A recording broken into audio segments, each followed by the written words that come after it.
Number 9.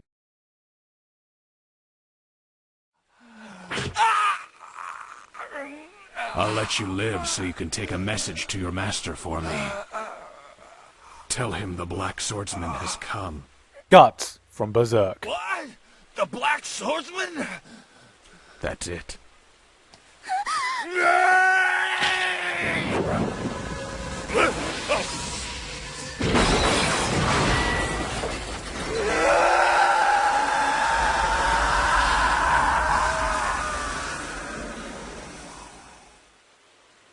If you actually stop and think about it, being able to freely wield a sword the size of a park bench ought to be a really badass feat, but since every generic action guy and a dog seems to own one in anime, having a big sword these days has become less of a scale of masculinity and more of a compensator for something they lack, like say ego, or strength, or intelligence, or more likely penis. Guts on the other hand is one big brute who's been through more than most people on this list combined, and is a really cool and badass guy in his own right who just coincidentally happens to wield a giant ass sword while having a really small penis, joking. Starting life as a child from a corpse, yes that's right, this dude was so badass he was found in his dead mother's corpse, he was adopted into a mercenary gang and grows up on a battlefield fighting countless battles before his strength catches the eye of Griffiths, the leader of a mercenary band called the Band of the Hawk, who expresses much interest in Guts with a slight hint of gay added to it.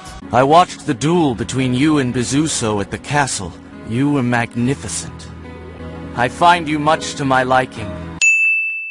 Now I know I pointed out that the yaoi fangirls were a little quick to jump to the bum sex conclusion when there are two male rivals present, but I think in this example they actually may have a case, since they do have their fair share of very ambiguously gay moments in the series. Anyway, because of this, Griffith tries to force Guts to join the band by challenging him to a duel.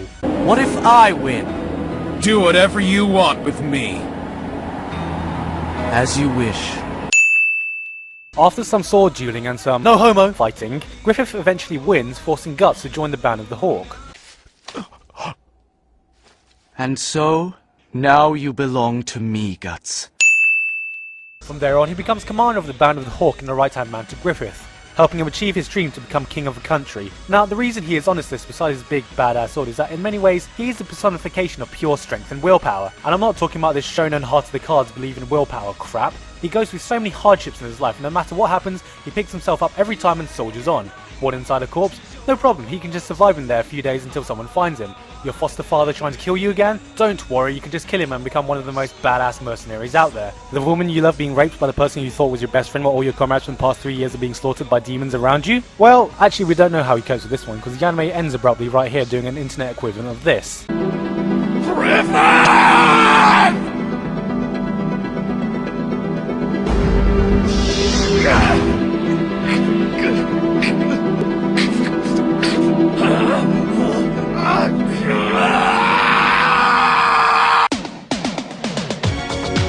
But considering that the anime only touches about 1/1000th of the manga, and from what I've seen he somehow even gets more badass in the manga, I can only assume that he soldiers on from that as well. Aside from living through so many hardships, he also has strength far beyond that of a normal human despite having no extra superpowers whatsoever, winning seemingly impossible battles such as killing 100 soldiers with what looked like pure willpower alone. Yes, this guy definitely knows what it means to be badass. I know that some of these feats aren't so impressive compared to other people on this list, but you have to remember that Berserk is set much more in the realm of realism, giant naked woman and horse demon inside of course.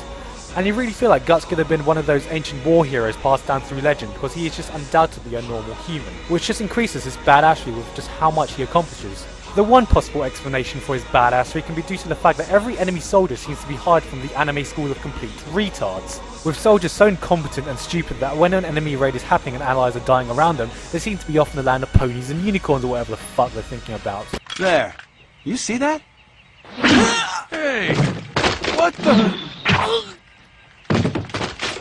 The reason why he's not higher on this list is simply because while he is definitely ahead of his competitors in the badass category, he's lacking in the cool looks and the suave attitude that most people on this list possess.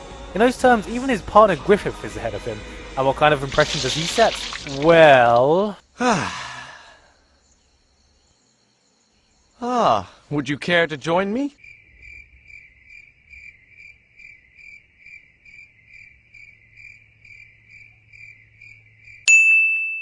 Even if we're sure that Guts definitely doesn't swing that way either. Alright, who's gonna jerk me off? But besides that, from badass factor alone, Guts is definitely up there near the top. He may not be the coolest looking, have the smoothest style or the suave personality, but by pure strength and will alone, he gets his place at number 9. Number 8.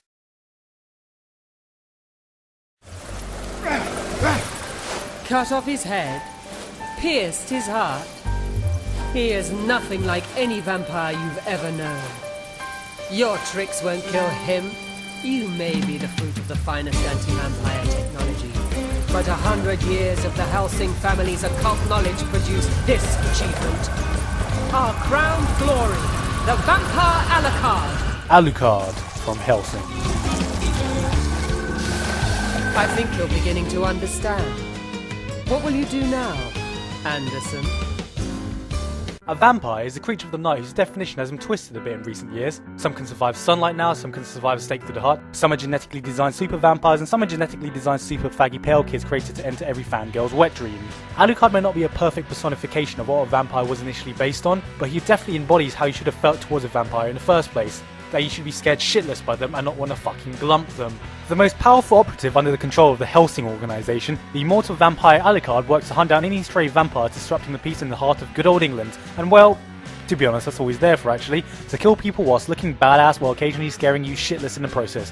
I mean, Jesus, come on, who wasn't expecting him to be on this list? He's basically the modern anime icon for the badass, terrifying anti-hero, and the first role everyone thinks of when we say Crispin Freeman after everything he's done. Even if without his main outfit on, it looks like he's going for a little bit of a casual bondage session. He hunts using 2 massive hand cannons of pistols that completely blow away the opponent if he's feeling boring, but if he's feeling adventurous then he can, just completely tear his opponents apart limb from limb using many inventive ways. See, the one thing that makes him so badass and scary at the same time is that he doesn't just kill his opponents, he completely fucking destroys them, both mentally and physically. But of course not before taunting his opponent and daring them to kill him, because this guy is apparently completely indestructible. Regardless of what you throw at him, he's able to take everything like a fucking man, because no matter how many times you shoot him, stab him, cut him, behead him or whatever, he just doesn't give a shit. Well, at least that's what he acts like on the outside. I'm not sure what he's actually thinking when all this stuff's happening to him. Oh my god, it burns! Ah! Like a fucking man. Similarly to Vash, his trademark outfit is a huge red coat complete with a red fedora hat and matching orange tinted sunglasses. Though I don't know why he would actually need sunglasses considering he's a fucking vampire, but whatever. And yes, he does look very cool with his big red coat and gives a good mixture of badass and fear when he grins. Except he would do if every other fucking character in this series wasn't doing that as well. I mean seriously, Helsing. Yes, I know you need to show off that your characters are scary and badass at the same time, but there is more than one bloody way to do it without an evil grin. I mean now it's just got to the point where the characters just look intimidating because they look like they're just about to... Well, how can I put this? Though, it's not just his looks that are cool, but he also has one of the most badass voices in the history of anime, who will have you spellbound every time he opens his mouth. Releasing control art restriction systems. 3, 2, 1.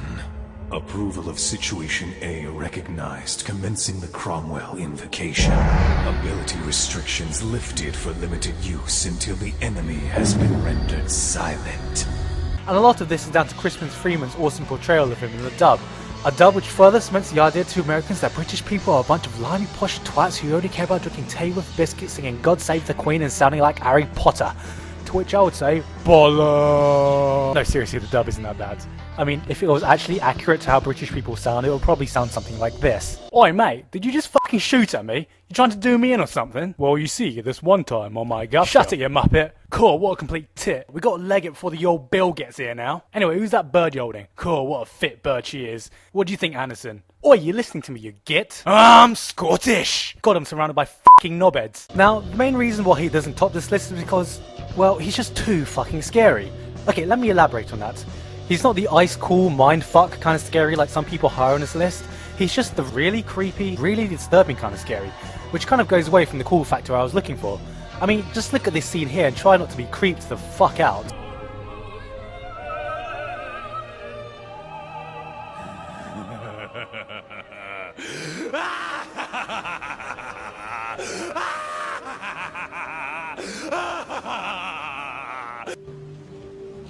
Jesus. In terms of looks, he's a lot cooler than Guts, but like Guts, he's much more of a badass than he is Stone Cold cool.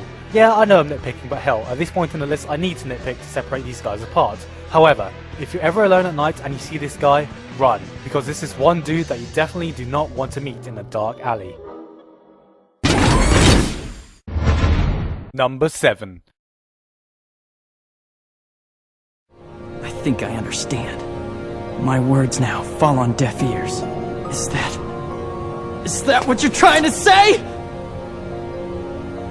I once told you that there is no such thing as coincidence. It's the very first thing I told you. Everything happens out of necessity. The Count from Gankutsuo, the Count of Monte Cristo.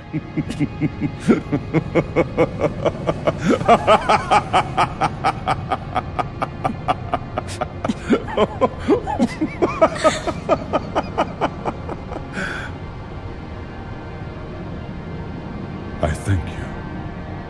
You have been most useful to me in the short time that we have known each other. I am forever grateful to you. The novel, The Count of Monte Cristo by Alexandre Dumas, is a classic tale generally regarded as one of the greatest books of all time. Not that I know, of course, I'm just a geeky fake British anime watcher whose entire knowledge of classic novels sums up to a phrase I like to coin as fuck all. What I did hear about it though was that it was a classic tale set in 17th century France, so it resulted in my reaction to this anime that I heard closely follows the book when I found out that it was actually a sci-fi set in the year 5053, starring an apparently immortal vampire as the Count, which resulted in a reaction that went something like this. What? Gankutsuo follows the tale of the Count of Monte Cristo as he comes to Paris to take revenge against old friends, who long ago framed him for a crime he didn't commit, stole his fiancée, and left him to rot and die in one of the most hellish prisons you've ever seen.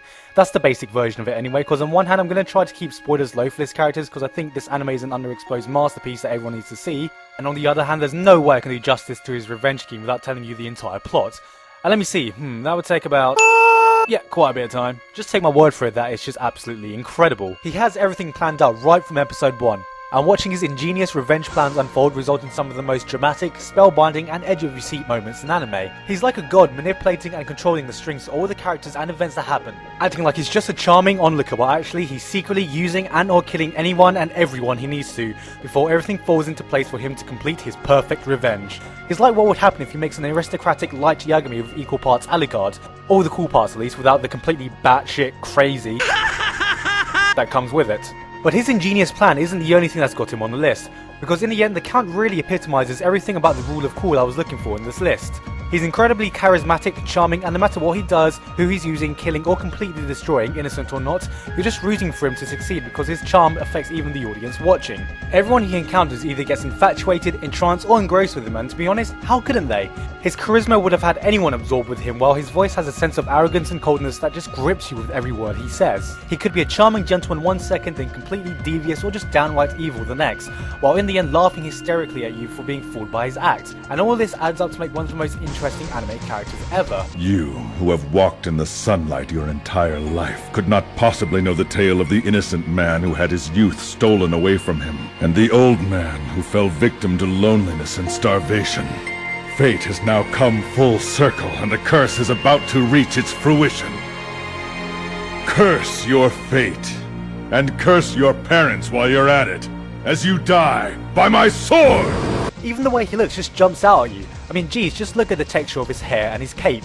But then again, this entire anime is a feast for the eyes, since clothing and hair and other stuff seem to be made out of, well, fucking wallpaper. Even if it does look like some of the clothing could possibly start an epileptic fit. I'm looking at you, Albert. I know it sounds weird and looks a bit freaky, but it really is a visual treat when you first see it.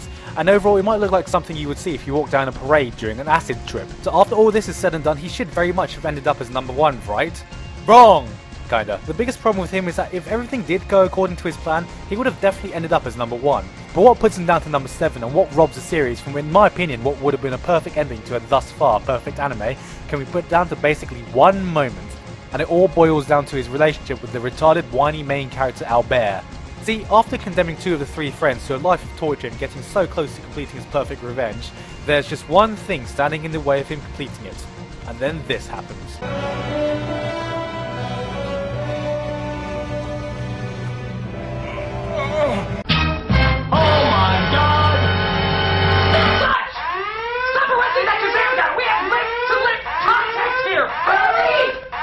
If not for this, then the Count would have easily topped this list.